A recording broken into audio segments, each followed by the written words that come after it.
It's time for the top 10 Christmas DIYs of 2022. While I created a new intro for the top 10, the original intro and title still appears. So sit back, relax, and enjoy. Did your favorites make the list? And at number 10, we have this cute little nativity wreath that was part of the Reason for the Season playlist. Project number 1, nativity wreath. I'm using about half a wreath that I borrowed some parts off to make twigs. I got that little Dollar Tree plaque made of wood and some burnt umber acrylic paint mixed with a little bit of black. I'm going to rub that paint into the plaque. And then the plan was to reverse stencil the Cricut image. So I put a layer of Mod Podge on after the acrylic paint had dried. Now I'm going to go ahead and trim my Cricut image that I've removed the background from. I put some Dollar Tree vinyl on top and trimmed them both together. The Dollar Tree vinyl is thinner, but I like how it I just like how it sticks, and I like how thin it is, and I just find it's easier to use. It's made for a larger machine, but I trim it to size with my image, and I just use my fingers and my Cricut tool to make sure the transfer tape attaches to the image and words. Once I'm happy with that, I'm going to flip it upside down here, slowly pull the backing off, and every once in a while I gotta hold down parts of the black, the vinyl, because it doesn't want to stay down. It's at this point I realize that it's just too small to do a reverse stencil, and so I set it aside, which I don't recommend because that adhesive just picks up everything like pet hair and faux snow you thought you had cleaned up. But my recommendation is don't do that until you're actually ready to go.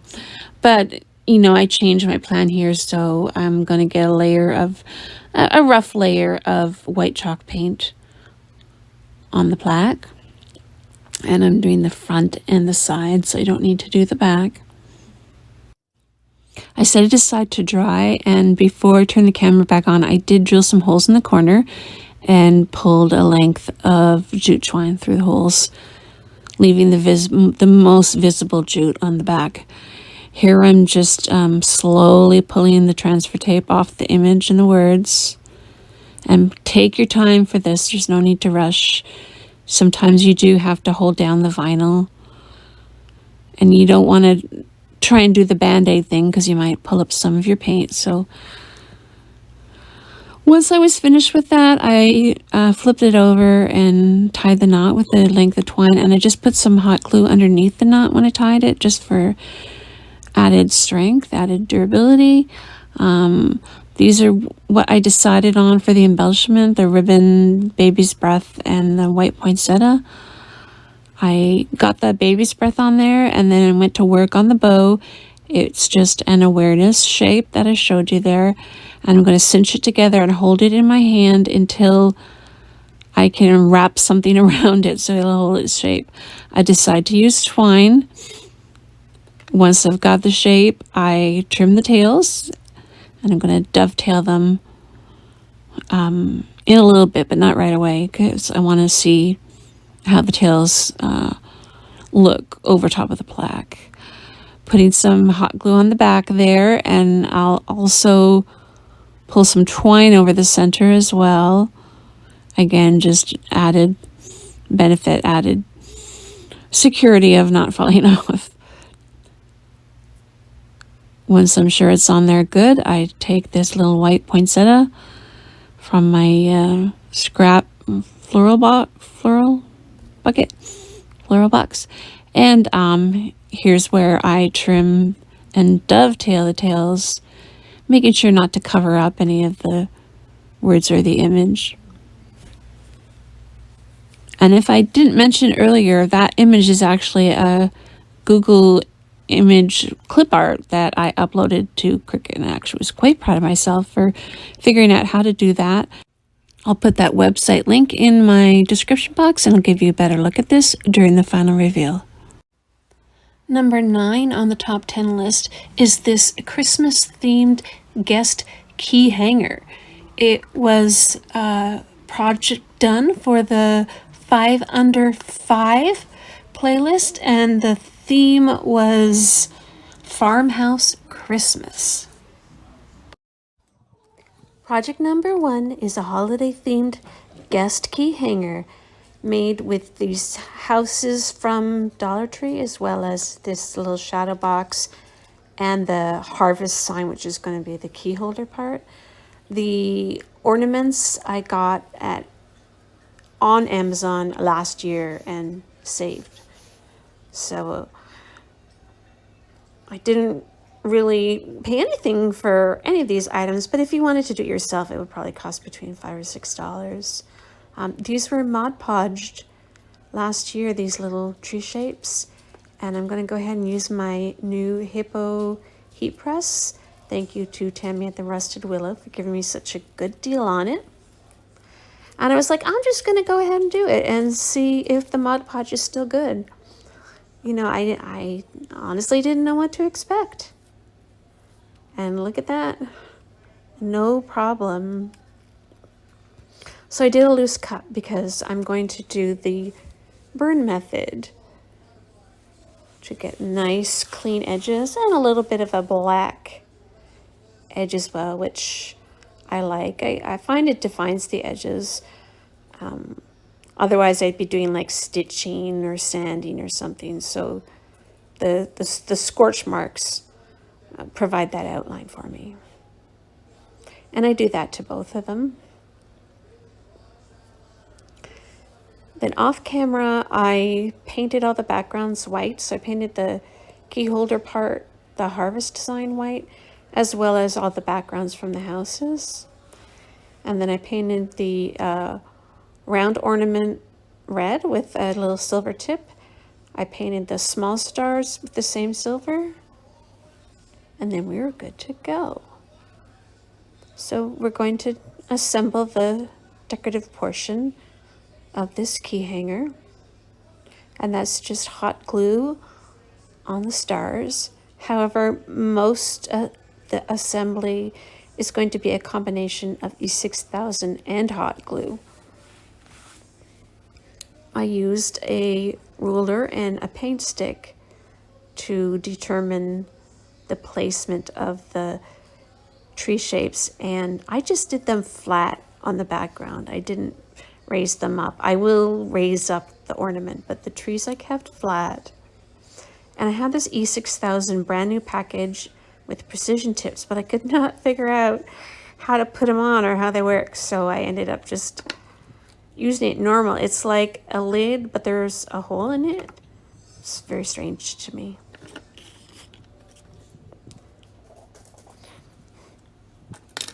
All right, so using that paint stick there, and that was just because I was worried I'd have the tendency to pull them down towards the bottom, pull those shapes down, and I didn't want to do that. So I kept them where they would stand out more. And the ornament is raised up by the 2 pieces of foam that were on the original pumpkin in this little shadow box. And then I'm just going to hammer in the backing of the little shadow box because it's nice and snug. I got that little stubby hammer, and with no effort at all, it's in there nice and tight. And then I'm just using hot glue here to get the backings on because they don't need a heavy duty sturdy adhesion like the rest of the parts do. So I go in with my burnt umber because the bright green just wasn't doing it for me. The farmhouse style in my head is either going to be sanded or somehow distressed. So the burnt umber serves as the distressing part. And then you do you, probably the combo of E6000 and hot glue is enough, but I decided I wanted to put a screw through the middle of each house and the shadow box. And I used my drill to make a small pilot hole in the box as well as in the hanging part of the key holder. And I just went through we have a drawer with random tools and screws and nails and wires and things. And I found some that I thought would be good, but not too long, not too short, you know, that kind of thing. And I wasn't even really concerned if they were exactly the same, because I think people tend to not look at that. I didn't even paint the screws. If that bothers you, you can, but I just left them normal. And it worked out good. And you can decide if you want your houses to sit flush to the front or the back or in the middle. I chose to adhere mine flush to the back so it would hang well. And then I'll get these little hooks in off camera, but for now I just want to pretty it up. One day I will make a finger bow and it will be completely in frame. Today is not that day. So I made 2 finger bows here, and this is about as much as you're going to see of it. I left the bow loose and I left some tails because I liked how that looked. And then I used some, it's not buffalo check, I guess it's gingham, red gingham, and made the awareness bow shape with that red checked ribbon. I'm not quite sure what to call it. Anyways, I used the awareness shaped and scrunched a bow and did some hocus pocus and got it glued down there right at the top. And then did some dovetailing, and I'll give you a better look at the finished product during the final reveal. Okay, moving right along, number 8 on the top 10 Christmas DIY list is this Cutie Pie Let It Snow sign. It was also made for the 5 Under 5 video with the theme of Farmhouse Christmas. Okay, project number 2 is a cute little Let It Snow sign. This would be great as a take-home gift or for the kids in their room. It's a Dollar Tree chalkboard, Dollar Tree vinyl, and then some snowflake ornaments from Amazon. And these were all in my stash. I got them last year, with the exception of the vinyl. I probably got it a few months ago. So it didn't cost me anything, but if you wanted to recreate it, it would probably be maybe $250, $375, around about there. So I'm starting by painting the snowflakes just I think it's cottage white. I'll have all the paint colors in my description box below. So once I got the snowflakes white, I set them to the side. I didn't really want to mess around with them, especially get them on the black. But if you do, just use some rubbing alcohol, and I just use a paper towel. You can use like a microfiber cloth. So I'm decorating the chalkboard sign with some buffalo check vinyl. And I was only going to do it on top to hide the wood, but then I realized it kind of looked a little bit imbalanced.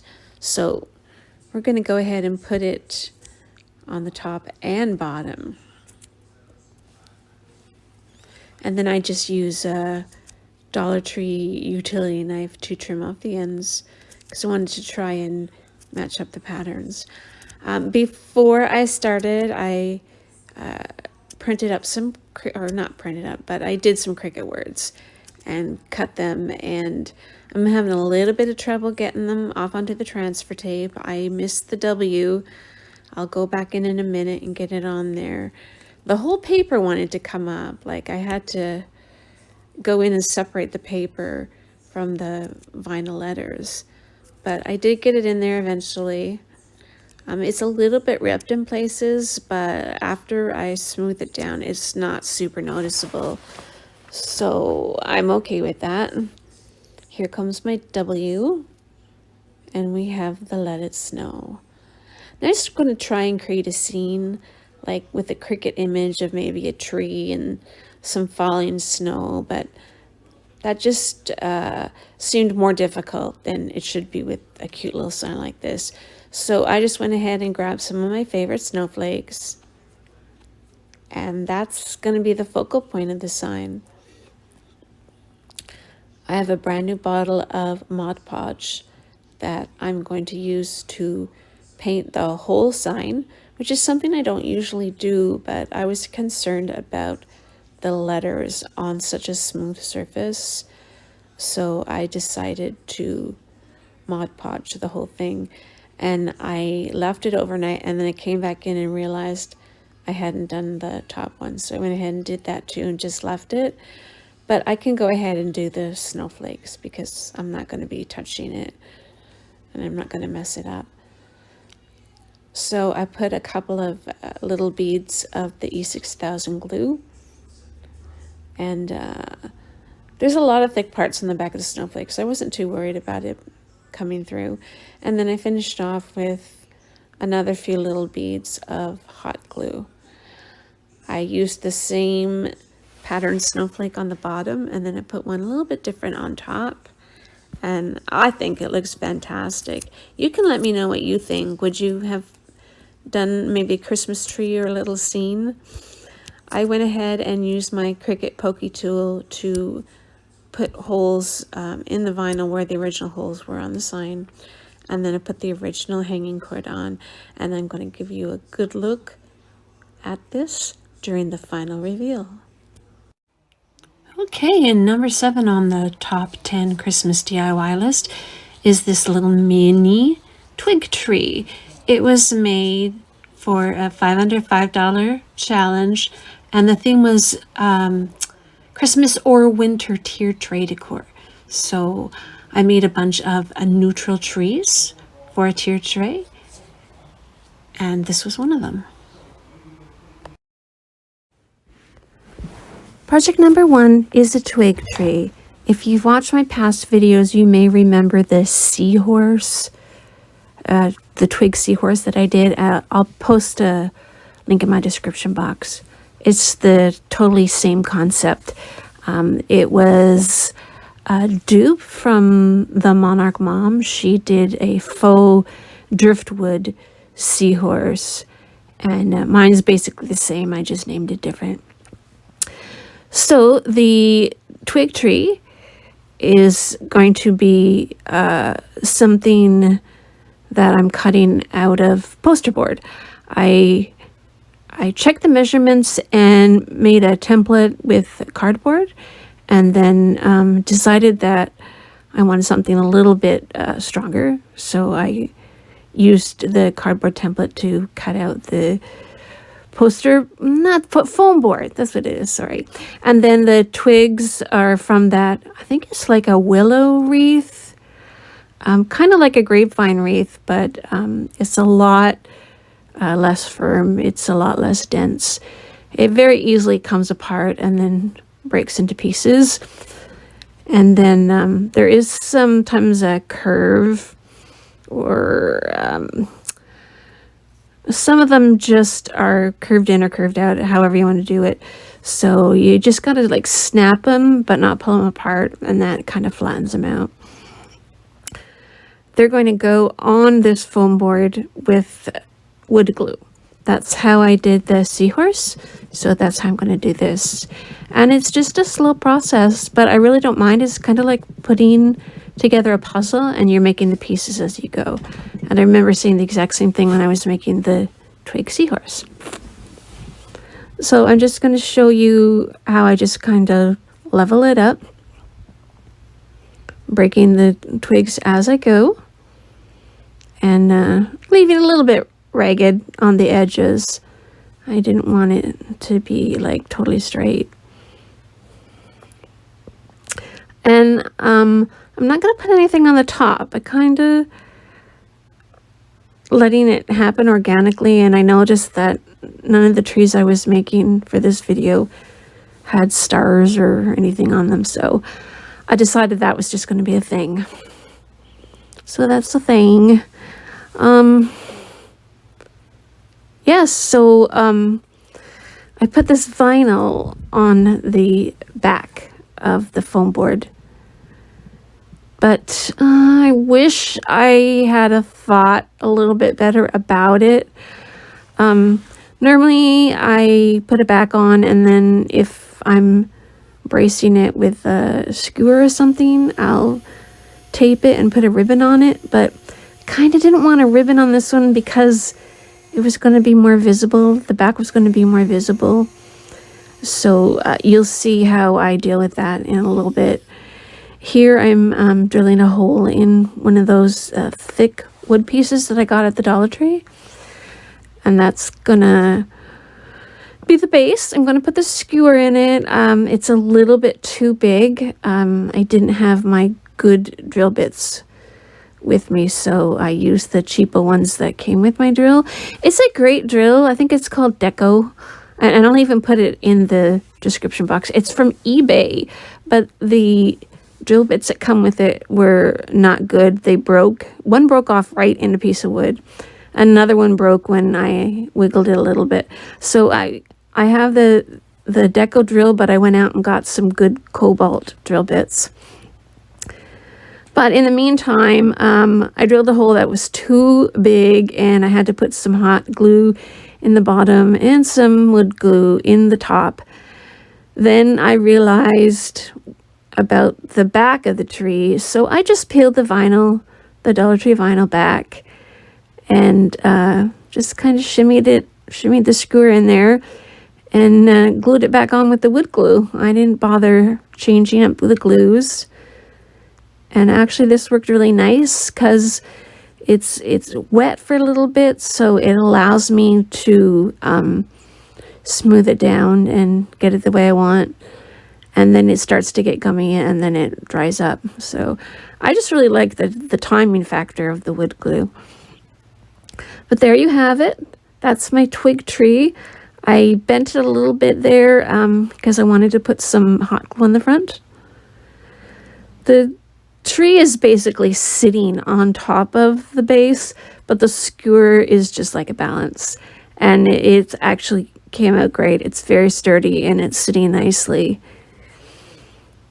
And so I will give you a good look at this with all the other trees during the final reveal. Okay, this cool floating ornaments decor is number 6 on the list. It was originally part of a 4th Friday playlist video with the Christmas theme. Project number 1, floating snow and star. So I've always wanted to do a floating ornament type thing. So here we go. This is the thrift store find, the frame. I got it for 50 cents. And I was showing you those L brackets there, and you can use L brackets in yours, but I wasn't sure how I wanted to display mine, so I left the brackets off just in case I wanted to hang it. I can always put them on if I decide to make it a leaner. So I have some burnt umber acrylic paint, and I have 6 ornament shapes because I want to do 3 hanging, and we're going to double them up with the hanging cord in the middle. For the hanging cord, I use fishing line, so it's really hard to see. I had like a scrap piece of fishing line because I couldn't find my roll. It ended up being exactly enough, and of course I found the roll after the project was done. So here I am with the fishing line after getting the burnt umber rubbed onto those ornaments, and I just did that with a baby wipe, a very damp baby wipe. Now here I'm trying to figure out how to tie the fishing line, and at first I just kind of held it on the frame and tried stapling it, but these big staples do not go in very well, and I was going to try and get it out, but it wasn't budging, so I hammered it in. But I didn't like the idea of not being pulled taut. Like, I hammered it in, and there was a knot that I tied on the fishing line, but I tried tugging it to have the knot meet up with the staple, and it wouldn't budge. And I didn't like that idea. And what I ended up doing, and what I feel like worked really well, is tying the knot onto the staple and then hammering the staple into the frame. So just staple the frame, pull the fishing line in between the frame and the staple, tie a knot, and then hammer it in. Dallas actually did this when she was making an ornament. That's why I popped her information up there, because I actually commented on her video, like, what a cool idea to double them up with this string in the middle. So the idea of doing it that way and being able to make it into a floating ornament, which is something I've always wanted to do, it just kind of was a light bulb moment, I guess you could say. Now you can, I don't have very good eyeball measurements, so I measured it with a ruler, but I mean, if you have good eyeballs, you could do it your way. Do you boo, right? So this is just another view of how I did it, and I used the 2 glue method, the Elmer's wood glue, and then to finish it off, I put a little bit of the hot glue, and then get the ornament on there right away.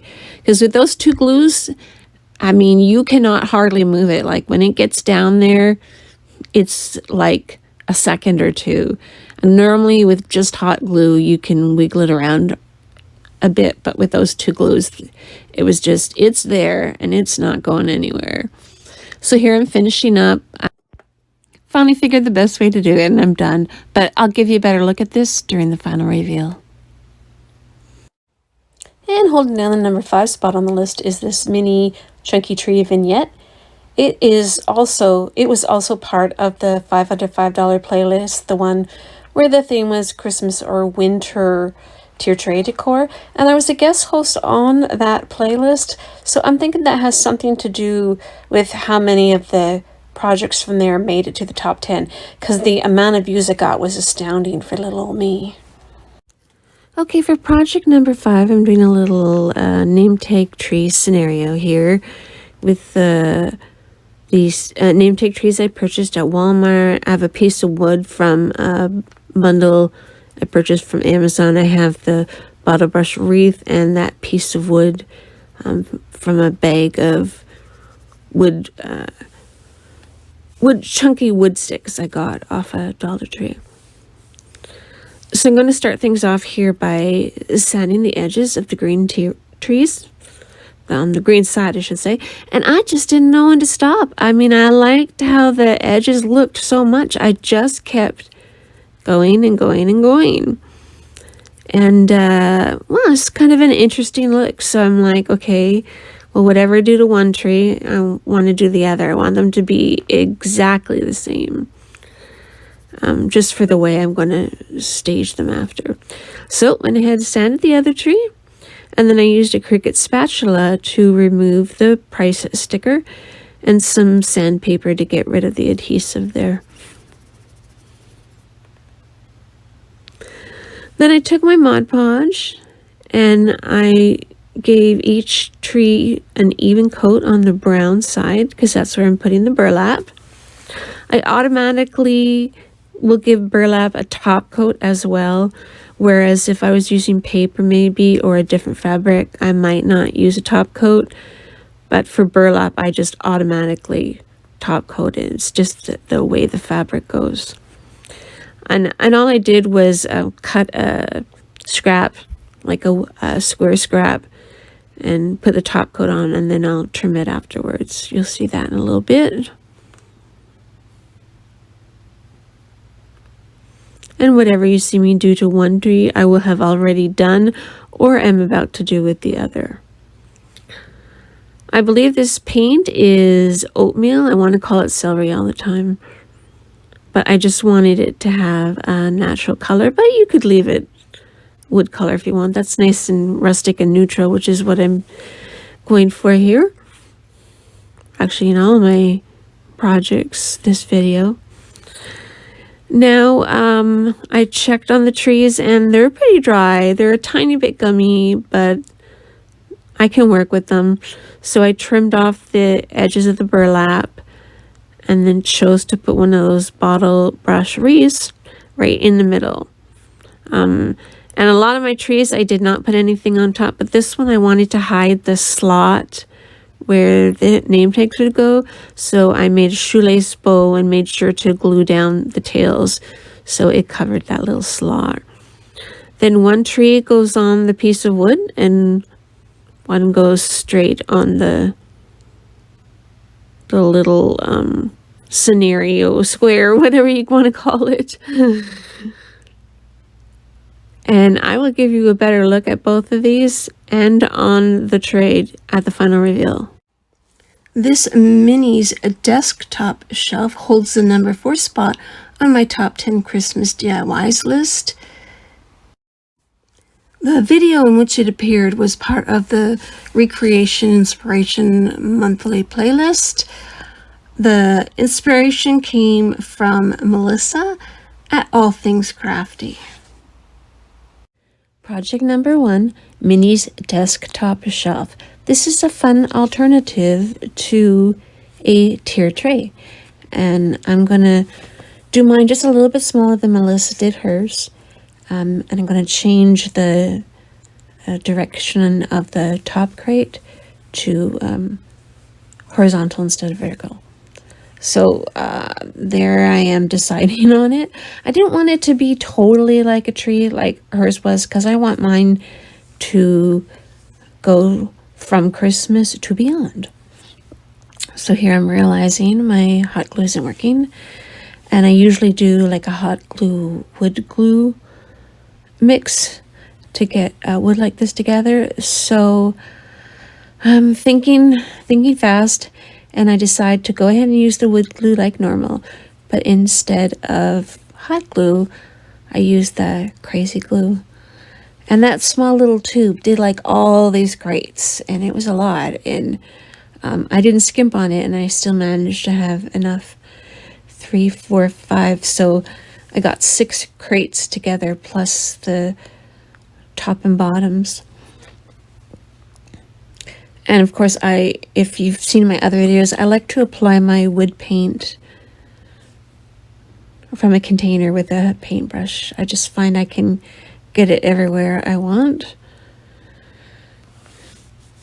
And see, I'm showing you again. Wood glue and crazy glue. And I did that for every single crate. So 3 at the bottom, 2 in the middle, and 1 at the top. And then I just used these laundry clips to clip everything together for a couple hours. And I went and watched some football. So if you were doing this at home, you know, just leave it for a couple hours for the glue to set. Once those few hours were up, I came in and decided to reinforce the back with some paint sticks and the jumbo popsicle sticks. Now I'm going to paint the most of the crate, sides, top, insides. I don't need to paint the bottoms because that's where the wallpaper is going to go. And like Melissa said, paint it after you put it together because you'll have less to paint. And I gotta admit, it was really tricky painting on the inside there. I was like sort of jamming the paintbrush in the corners. And it's not perfect, but hey, I can say it's rustic style, right? So I'm just gonna get an approximate measurement for the crates, but I want it to be a little bit too big because I'm going to sand off the front of it. And then I love how it looks when you do that. It's like it was meant to be. So you'll see me cutting out some squares, and then here I am sanding in a downward motion, and I did that on all of them. And once I sand a little bit, the little piece just comes right off, and it's a perfect fit. And I believe that's just like a medium grit sandpaper.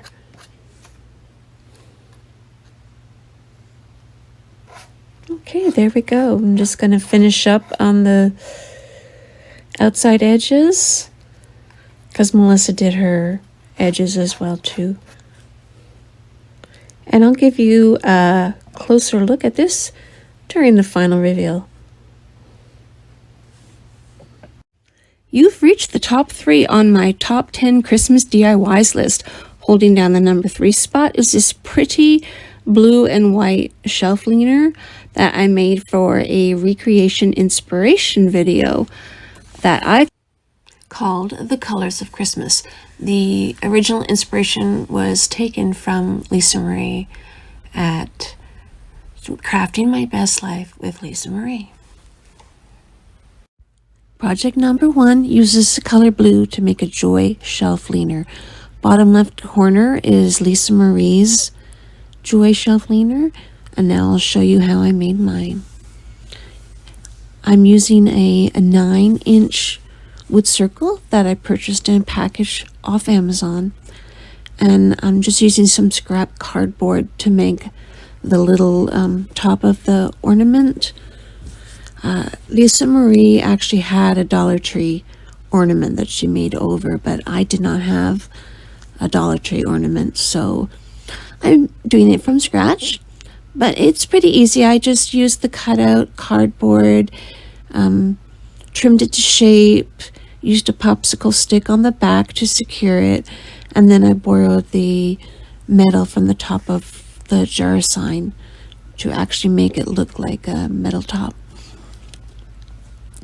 Now Lisa Marie did hers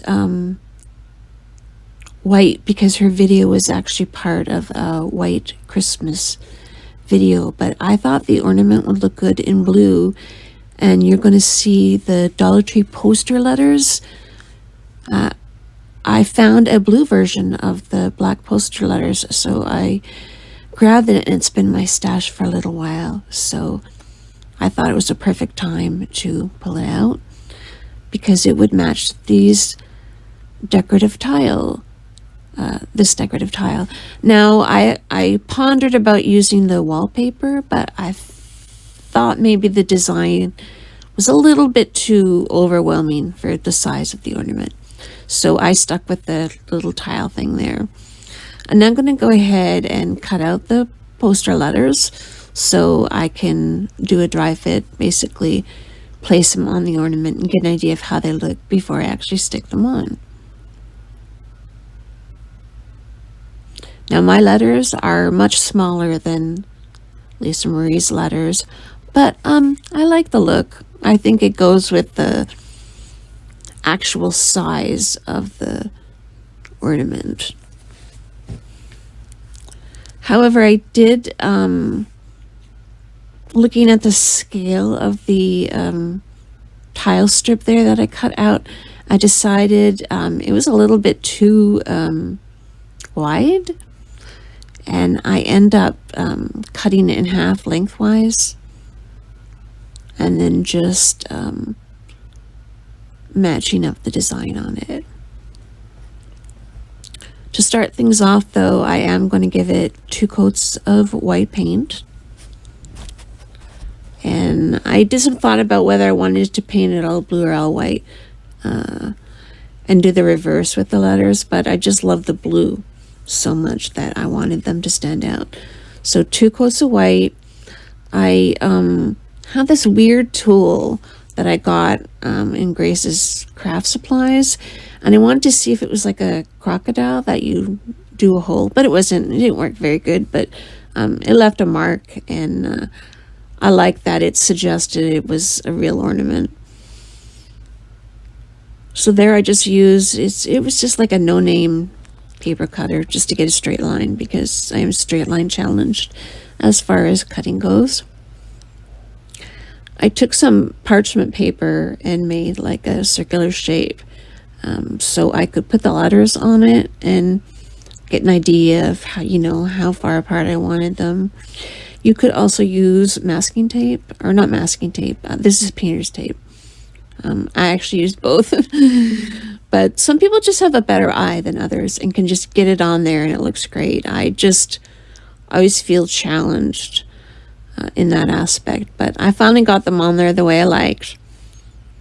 And then these are pretty sticky, so I just used the sticky part of the tile in the backing, and I don't even Mod Podge it or glue it or anything. So to finish things off, I grabbed some white ribbon and I made the awareness shape, scrunched it together and made a bow.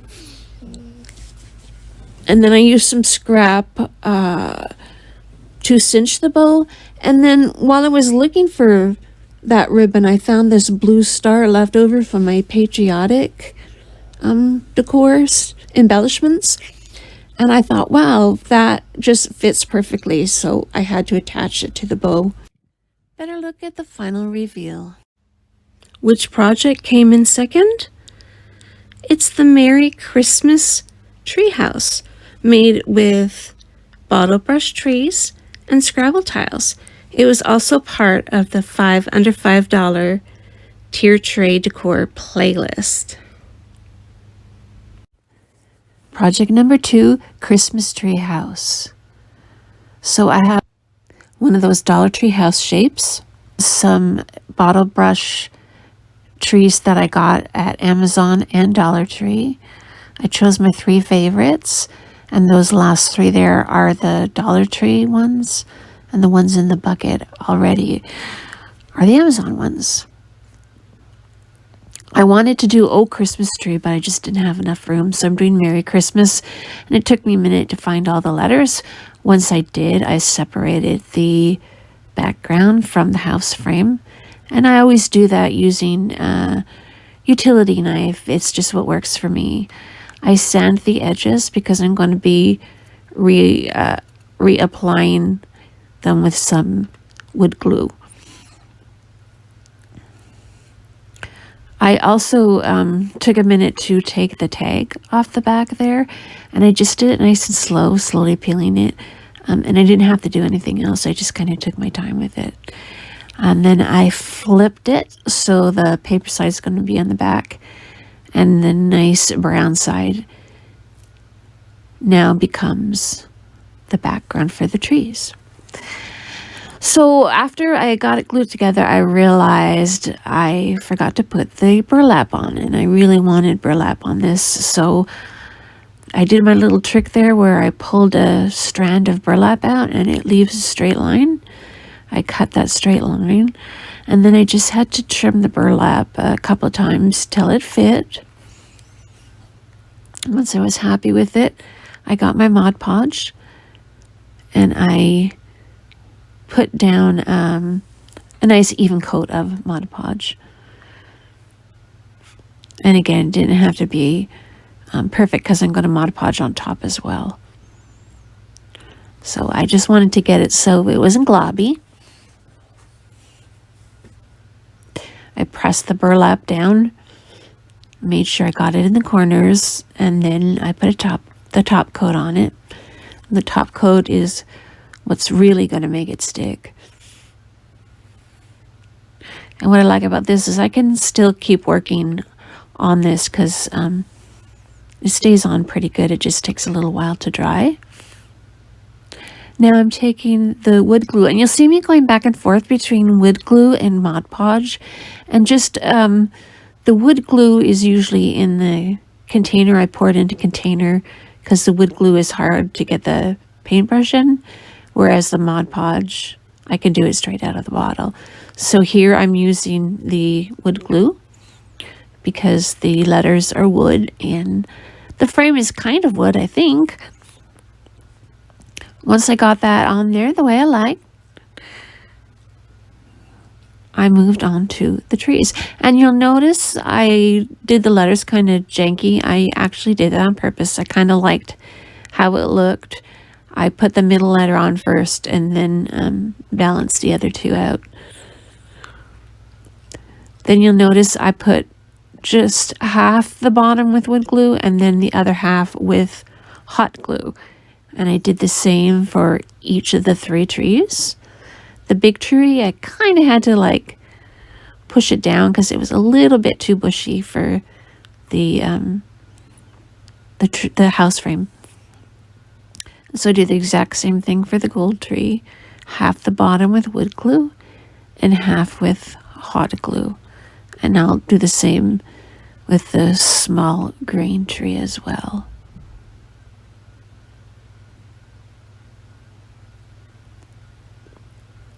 There we go. So now I'm moving on to the letters, and I'm only going to use wood glue for the letters. I just felt like it was going to be the best way to do it. I didn't want to worry about leaving room for the hot glue, so I just went ahead and did the whole thing with wood glue. You see me taking out the container there. That's how we know it's the wood glue. So I just kind of tried to make an even, like an even bead of glue on there, even though I was using the paintbrush. And then, as luck would have it, the word Christmas fits exactly on the bottom of this house. Like there's no room to spare. So I did the dry fit, so I knew that it was going to work. So I'm just placing them on there, and I just keep pressing them down. Like they'll start to droop a little, and then I just keep pressing them down because the wood glue actually doesn't take that long to dry. And then I set it up like this to make sure it was even, and then I'll give you a good look at it again during the final reveal. And the number one DIY? It's what I lovingly refer to as the loopy yarn tree. Yes, the loopy yarn tree graces the tier tray that I have chosen to put on my dining room table for the season of Christmas. So thank you for watching. I love you, I appreciate you, and I will see you soon.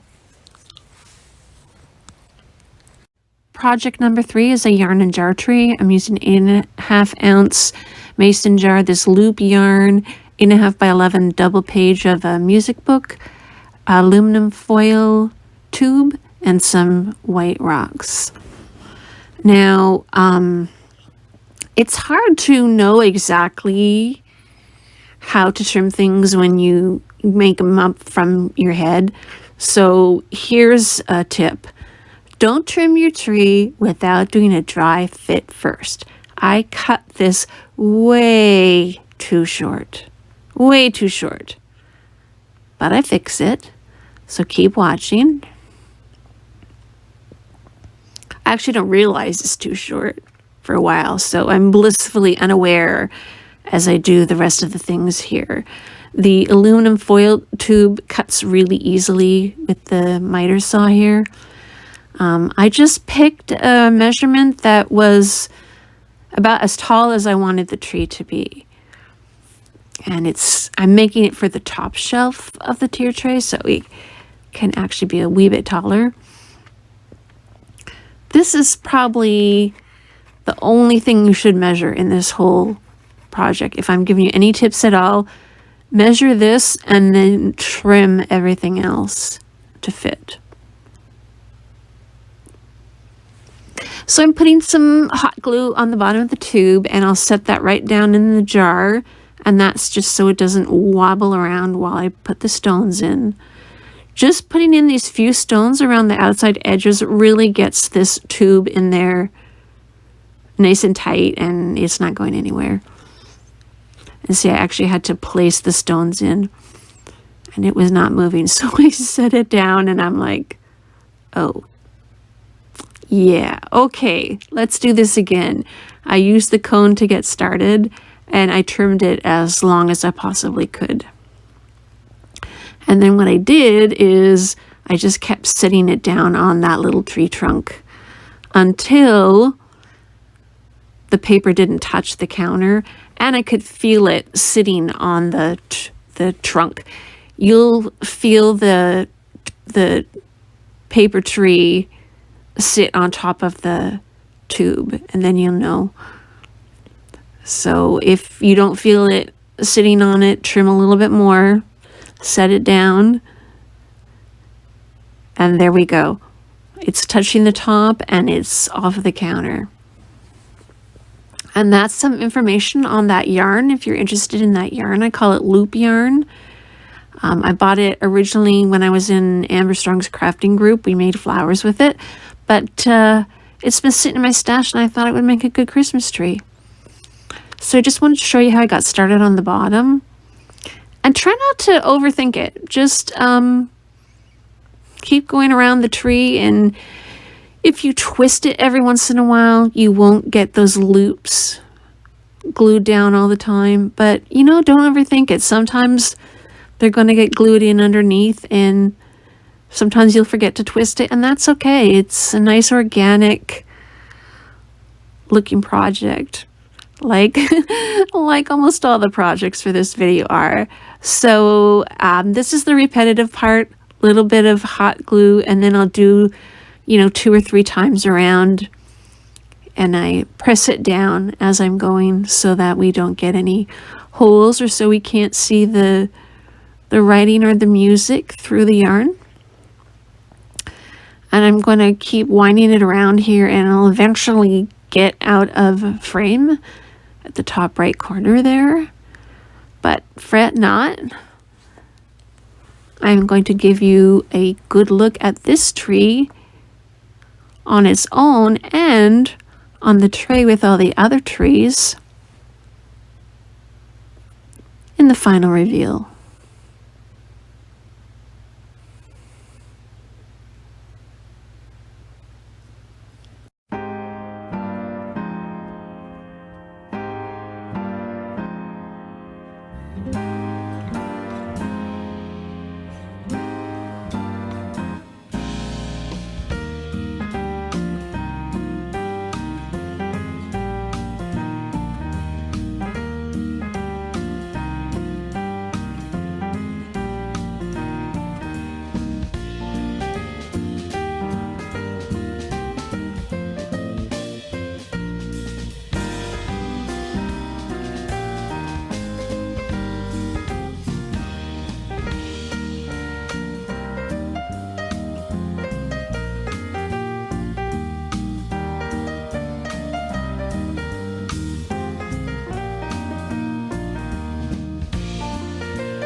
Don't forget to subscribe and give me a big thumbs up.